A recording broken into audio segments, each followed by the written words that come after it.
වාර්තා කර තිබෙනවා වාහන ගෙන්වීම නවත්වන තීන්දුවක් නැහැ. මේ ඩොලර් සම්බන්ධ ප්‍රශ්නේ ඒ දේවල් එක්ක වාහන ගෙන්වීම යම් තාක් දුරට පාලනය කරයිද මොකද අධිභාරයකුත් පනවන්නට පියවර ගත්තා පසුගිය දිනක.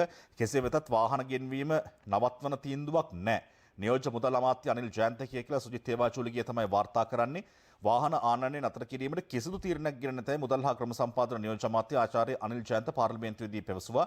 ඔහු මෙසේ පැවසුවේ ද්‍රවිඩ ජාතික සංධානයේ මඩකලපුව දිස්ත්‍රික් මන්ත්‍රී ශානක්‍යන් රාසමාණික්ක මහතා මතු කළ ප්‍රශ්නයකට පිළිතුරු දෙමින් කියලා තමයි සුජිත් තේවාචූලිගේ තොරතුරු වාර්තා කරන්නේ. වාහනයක් ගන්න හොඳම දවස අද නොවේ හෙට කියලා තමයි වාර්තා කරන්නේ. මේ ආණ්ඩුව අමුවෙම අපේ හීනය මරලා දානවා. මේ ජනතාව කරන චෝදනාව ව්‍යාපාරිකයන් වශයෙන් අපිටත් අමාරුයි.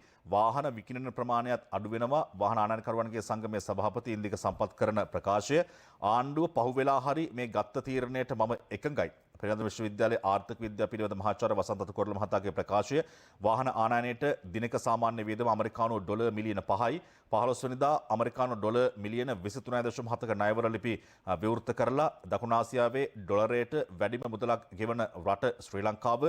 පවුල් සංඛ්‍යාව මිලියන 5.7යි වාහන සංඛ්‍යාව මිලියන 8.8යි.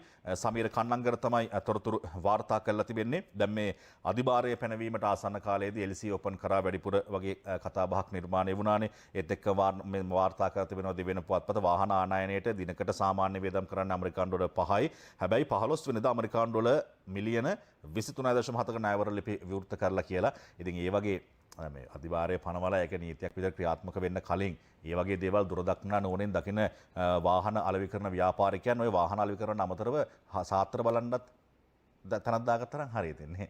ආණ්ඩුව වක්කර ගැසට්ටයක් ගහනවනේ කලින් දැනගන්නවා කලින් තේරෙනවා කියන්නේ නේ. ඒකත් මාරයි. හැබැයි වාහනයක් ගන්න හොඳම දවස අද නොවේ හෙට කියලා ලියන්න ඕනේ නැහැ. වාහනයක් ගන්න හොඳම තැන ඔබ යන්න නේ. අපි හැමදාම මතක් කරන්නේ වැඩි වියදමක් යන්නේ නැහැ. හයිවේ කියන වියදම යනවා. ඊට අමතරව ඔබ ලක්ෂ 12ක් අතේ තියාගෙන කඩල කොටක් ගන්න. මෙහෙන් කඩල කොට අරගෙන ඒක කාලේ වෙරෙදි ගාල්ලෙන් බහින්න පුළුවන්. ඊට පස්සේ විට්ස් එකක් ගත්තා. විට්ස් කාර් එකක් ගත්තා. ලක්ෂ 12 දුන්නා. විට්ස් එකක් ගත්තා. එතනින්ම හයිවේ එකේ කොළඹ එන්න තියෙන්නේ. මේවා මහලුකු දේවල් නෙමෙයි මේ වාහන ගන්නවා කියන එක. ඉතින් ඒ තරම් ප්‍රශ්නයක් නැහැ. අපි අවධානය යොමු කරමු ලංකාදීප පුවත්පතේ තවත් තැනකට කඩා වැටෙන රුපියල බේරා ගැනීමේ මෙහෙයුම හෙට නොවේ අදම. LC එකක වළංගු කාලය මාස 3-4කට සීමා කරන්නයි රජයෙන් ඉල්ලනවා. ප්‍රසාද් මානගේ සිලෝන් වාහන ආනයනකරුවන්ගේ සංගමයේ සභාපතිවරයා කරන ප්‍රකාශ නිරෝෂණ වාර්තා කර තිබෙනවා. අද ලංකාදීප පුවත්පතට වාහන තරම් මේ දිනවල කතාබහට ලක්වන මාතෘකාවක් ශ්‍රී ලංකාව වෙන තරම් මේ වාහන ගෙන්වීම රජයටත් පෞද්ගලික අංශයටත් එක්තරා මාෆියාවක් වෙන තරමට වාහන සුවිශේෂී භාණ්ඩයක් වී ඇත. ගෙවුණු සතිය ආරම්භ වූයේ වාහන මත අධිභාරය පනවන දිනයට පෙර සහ ඒ ආසන්න දිනවල වාහන ගෙන්වීමට ගත් උත්සාහයන් සහ ඒ වෙනුවෙන් විදේශයන්ට ගිය ඩොලර් ගැන කතා බහ වලින් කියලා තමයි අද වාර්තා කරන්නේ. කොහොමුණත් වාහන බදු වංචාව ගැන CID-ට සහ අල්ලස් කොමිසමට පැමිණිලි කරනවා කියලත් දූෂණ විරෝධී බලවේගයේ ජාතික කැඳවුම්කරු සමගි වෘත්තීය සමිති මෙහෙයුම් ප්‍රධානී නිරෝෂන් පාදුක්ක කරන ඉල්ලීමත් අද වාර්තා කර තිබෙනවා. ලංකාදීප පුවත්පත ඔවුන්ගේ ප්‍රධාන සිරස්තලයක් විදිහට වාර්තා කර තිබෙනවා.